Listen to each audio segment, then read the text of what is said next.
come on. I'm a boss. Team Songati Football Club. Mwalimu Jenny, unaipata hii. Musongati FC TV tubaramutse twongere tubahe n'ikaze turazi yuko muri benshi muri ko murakurikira ibiganiro byacu tunabashimira cyane kuntu mugenda muradutera intege igihe cyose hari kuri no munsi wa kabiri ndetse igenekerezo rya kane no kwezi kwa gatanu aho mugwa Musongati waruramutse wakira Olympic Star y'Imuyinga mu rukino rw'igice cya kane gishira icanyuma aho mugwi ndetse wa Musongati warufisa akazi katoroshe na gatoyi abavuga ati zekereza gutsinda runo rukino kugira tugire icizere cyo kubandanya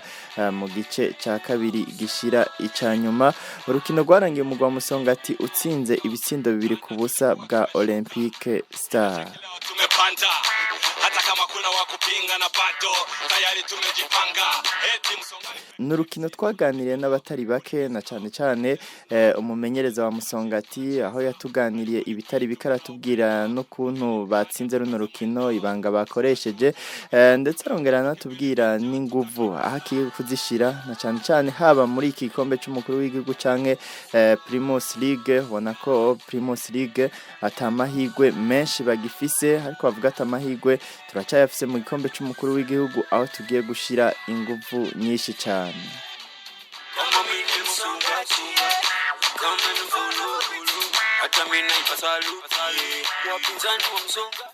Rukundo Janda zitwaraganiriye ibitari bike aratubwira nkuko nari mpeje kubivuga mu kanya ko agiye gushira inguvu nyinshi cyane mu gikombe cy'umukuru w'igihugu aho ndetse tunabibotsa yuko urukino rwo gusubiriza ari hariya Imuyinga ku munsi w'Imana. Reka dukurikire Rukundo Janda je ibyo yatuganiriye inyuma y'urukino.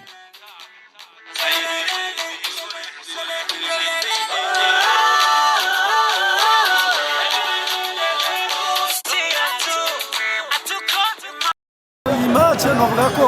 yari match d'abord twaza kwanza kubona sabaje kwa Mata twana tumaze imisi muri serie ya madefete na match ni match zine victoire n'ana ya resultat biza kuna kanya wako rero ifoka je bose kuri travail matin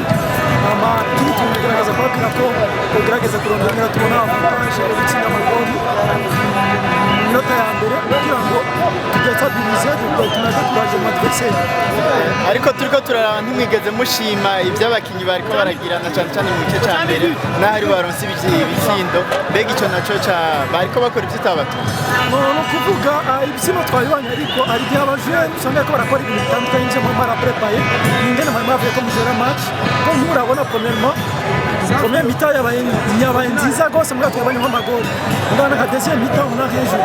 naco twakira muri deuxième mita bana ibi cyose ni musaba kugaruka ko nubwo ko ntabwo satisfait nuko sonya magora hariho urukino rwo gusubiriza Imuyinga mbega ubona mufite icyizere naho mufite itsindo 2 icyizere muri turagifise ko bakuvanye gutsinda a 0 mu adversaire nagi goli twakesa ngai wacu nibaza ko iyo ni avantage kuri twe Imuyinga tuzorondera kugenda twataka turangije gushaka goli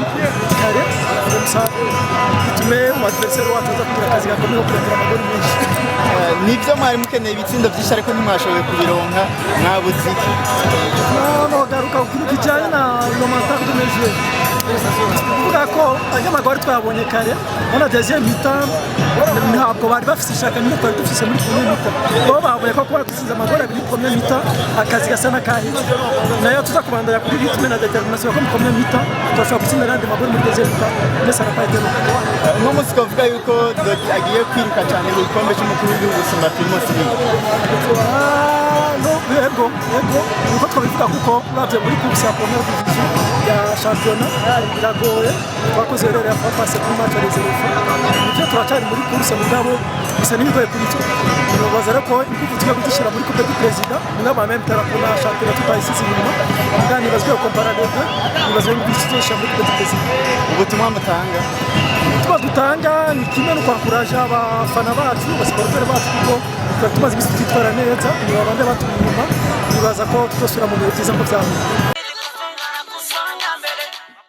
Musore Aaron bazi ku izina rya Cukuru twaraganiriye inyuma y'urukino nawe aratubwira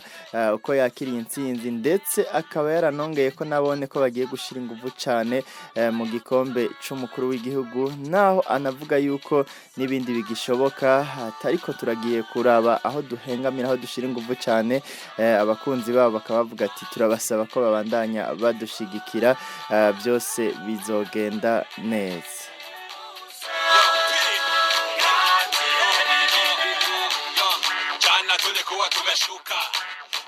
Amanota tukirushana si menshi gose byose biracyashoboka kimwe gusa tuguma ku murindi turiko byose birashoboka. Ibikombe bibiri byose birashoboka. Je no ibikombe bibiri byose birashoboka uravye ko president ko tugenda mu nzira nziza kandi na champions no mugaturikure ngo turihebuye gose igikombe tutokironka. Kandi kuvuga ingufu mugiye kuzishira hose mu gikombe cy'umukuru w'igihugu canke Primus League. Je no vuga turajera tukaraba aho tufise avantage nini niko no vuga niyo avantage turaba avantage ahantu tufise avantage tuguma dushiramo ingufu ngabo hose tuguma turi concentre nyene turume muri B ya championnat na B ya coupe. Abakunzi ba Musongati mabwira iki na cyane ku rukino ruzobahuza na Olympic Star rwo gusubiriza. Ejo no babwira turazi ko abakunzi bacu badukunda kandi badufise ku mutima bagume batuguma inyuma uko nyene natwe zirya ngufu batwereka natwe biratuma turi mu kibuga turi motive gose. Abakunzi ba Musongati FC TV tubashimire cyane kuba mubandanya mudukurikira muri benshi ntimwibagire kugira like share ndetse na subscribe kuko